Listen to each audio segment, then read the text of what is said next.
नमस्कार जय जगन्नाथ। आपण माने मूला सागरे मुग पकई करथिबे बेसर करथिबे भाजिकी खाई माने बनैथिबे। तो आजिर रेसिपी के नुआ शैली रे बनैछि तो बहुत ही टेस्टी बनुछि। तो रेसिपीटा प्रथम शेष जाए देखंतु। स्वागत करछि देसी फूड कोड ओडिसा को। तो ए रेसिपी बनैया पई मूला साग टिके फ्रेश नले ए रेसिपीटा बहुत ही बढ़िया लागिबो। तो एटा सज माने जेतेबेले आनिबे मूला साग तो संगे संगे बनेबे। एठी गोटे बिड़ा मु मूला साग नेछि तो ता संगको गोटे मूला नेछि।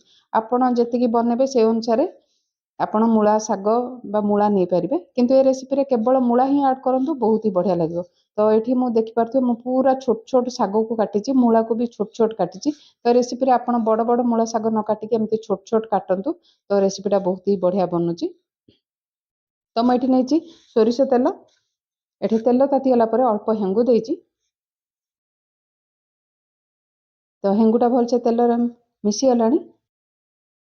तो मुझे दुटा सुखिला लंका को छिंडेकी नहीं जोटा कि सागर राग टेस्ट दब। जदि आपन को टिके राग कम पसंद तो आपण सुखिला लंका को गोटा पकई पारे। तो ये देती अध चामच पंच फुटण। तो सागर बहुत ही बढ़िया बास्ना हम। तो ये फुटण फुटीगला देती 8 ରୁ 10 कोला रसुण को छेचिक देती। आ गोटे मीडियम साइज पियाज को पूरा छोट छोट काटिकी नहीं। तो रसुण और पियाज को अल्प समय भाजी नेबा। तो देखिपे भाजी गलानी रसुण आ पियाज।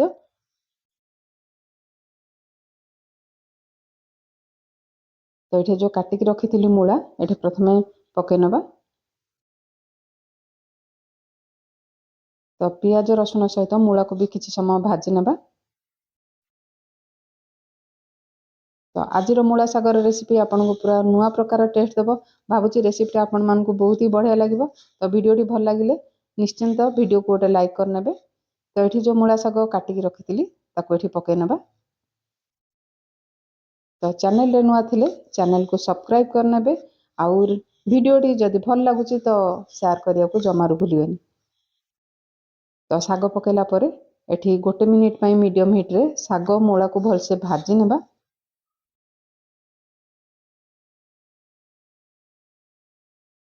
जो टिके सागर माने टिके मॉइस्चर थबो तो भाजी हे गेले सागटा को बहुत ही टेस्टी लागियो। तो ये देखि पारथे भलसे टिके भाजी हे गेलानी। तो ये स्वाद अनुसार लूण दे देबा। तो लूण पकेला परे साग को भलसे गोळे नेबा।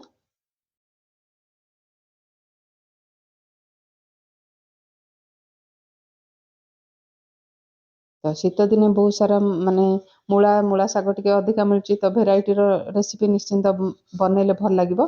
तो ये 2 मिनिट ये कवर कर नेतिली। तो देखि पारथे मूला साग आ मूला बहुत भलसे सिझी आसिलानी।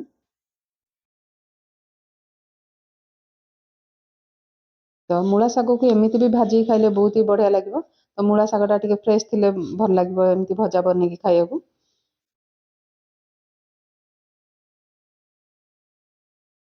तो ये मुझे जो आमर भात गाड़ा पर टिके अल्प पेज नहीं। मूला साग को देखिए आप पेज नहीं पारे। अध डंकी भात नहीं। तो यहाँ गरम भात। तो ये पकेला भलसे आम गोल नेबा। तो थरे एमती बनातु बहुत ही टेस्टी बनुची। आउ सदा बेले गोटे प्रकार आपन बनेकी खाउथिबे मूला साग एमती बनातु। तो आपण रेसिपी केमती लागला निश्चिंत कमेंट करी कहिबे। तो भात आ पेज पकेला भलसे गोल नेबा। आपण सजना सागर भी एमती बनै खाई पारे बहुत ही बढ़िया लगे। ये भलसे गोलेला 2 ରୁ 3 मिनिट आम मीडियम हीट रे आम कभर करनबा माने घोड़े नेबा। तो देखिपे भलसे साग सहित भात जो पेज पकई सी भी भलसे मूला साग सहित मिसीगला। डंकी सहित भलसे गोल नेबा। तो आप गरम भात पखाड़ भात सहित एमती मूला साग बनिकी खाई पारे। आ मूला सागर गोटे स्वाद आप अलग पाइपर। तो ये भलसे डंकी गोलेला ये गैस रईटा आम बंद करनबा। तो आमर मूला सागर रेसिपी बनिकी आमर रेडी हो गला। आप गरम भात पखाड़ सहित बनिकी खातु। आउ जीवा पूर्व चैनल को लाइक शेयर सब्सक्राइब करने को भूलिबेनी।